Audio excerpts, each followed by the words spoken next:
In today's video, I will walk you through how to create Yahoo Finance account. To get started, open Google Chrome and search for Yahoo Finance. From the search results, click on the first link that appears. This will take you to the Yahoo Finance website. Once you're on the page, go to the top right corner and click on Sign In. You'll be taken to the login page. On this screen, you'll see a field where you can enter a username, email address, or mobile number. Instead of signing in, click on Create an account to continue. This will take you to the account creation options.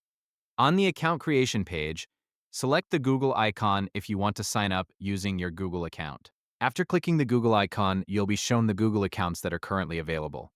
Choose the Google account you want to use for Yahoo Finance. Once you've selected the account, you'll be prompted to enter your birth year. Type in your birth year in the appropriate field. After entering your birth year, click on Next.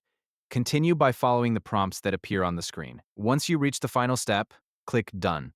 After that, your Yahoo Finance account will be created successfully and you'll be able to access Yahoo Finance using that account. If you ever need to sign in again, simply go back to the Yahoo Finance website, click Sign In, and use the same account you selected during the setup process.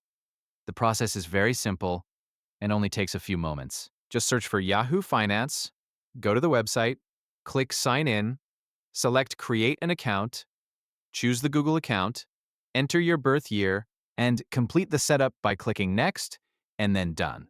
Once everything is completed, your Yahoo Finance account will be ready to use. From there, you'll be signed in and can begin accessing the platform with your newly created account.